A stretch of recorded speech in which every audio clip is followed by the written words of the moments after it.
दक्ष प्रजापतिंकर प्रथमे पत्नी अशिक्ष्णी गर्भरू हर्यश्व नामक 10,000 पुत्र जात हेले। नारदंक उपदेश क्रमे सेमाने प्रजा सृष्टि न करी भगवान को गुणगान पूर्वक लोक लोकांतर विचरण करने लगिले। पुत्रगण कर्तव्यच्युत होइचंती जानी दक्ष पुनराय सबलाश्व नामधेय 1,000 पुत्र जात कले। सेमाने पितांक आज्ञारे प्रजा सृष्टि उद्देश्य तपस्या आरंभ कले। शुक उवाच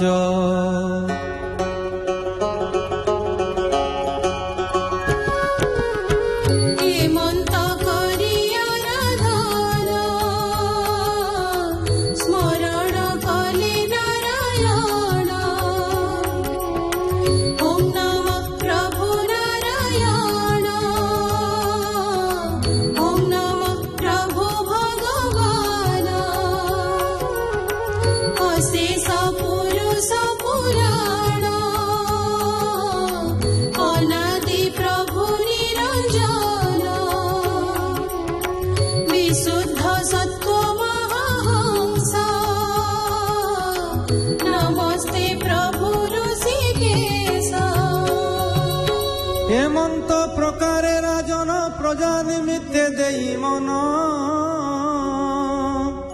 तपसे करुथिले तही नारद मुनि तांकु चाही कपट करिण वचन बोइले सुण ऋषि गण उद्देश्य भाई मानंकर किंपाई तुम्भे हो न कर।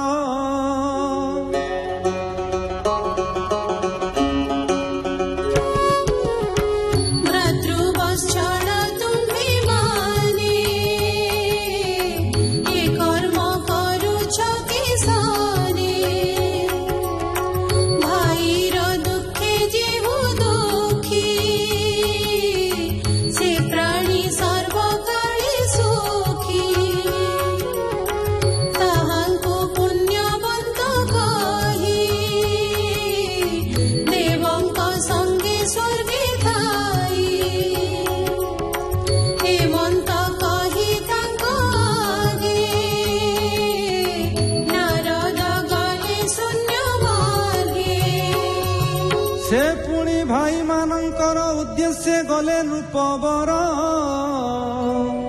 भाईर क्षोभे जेते गले अद्यापि निवृत्त नहिले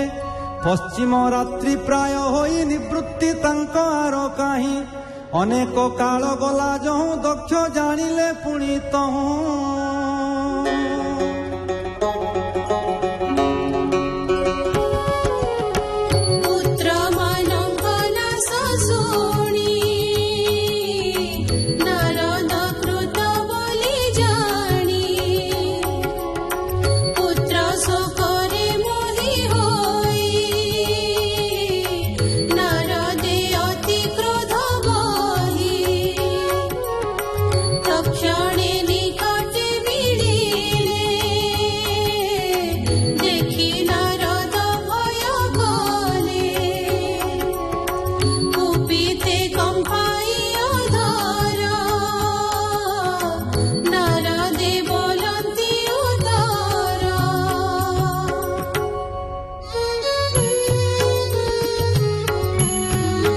दक्ष उवाच अहो साधु साधु कर चिन्ह को बहु अंगे तोर जेणु मो बालकंकु तुही भिक्षुक मार्ग को देखाई तिनी ऋणरु जे अमुक्त नोहिछि कर्म समापत श्रेय कारण तांक तप किंपा तु नष्ट कलु पाप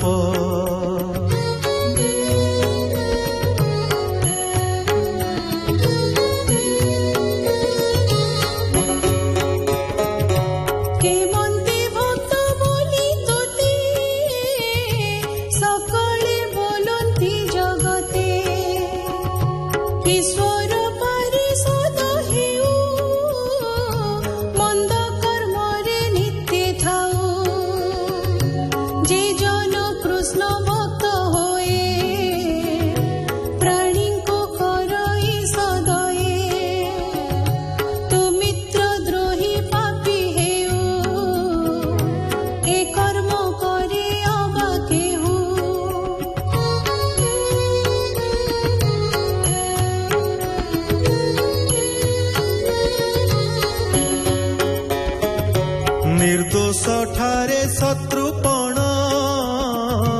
किंपाई कलु अकारण सुहृद लोके क्रोध भर तो तहु नाही ना पर मोहर जेउ स्नेह पास छेदिन कलु तु निराश प्राणी मानक स्नेह पास ए रूपे नुहई विनाश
लोक विषय अनाचारी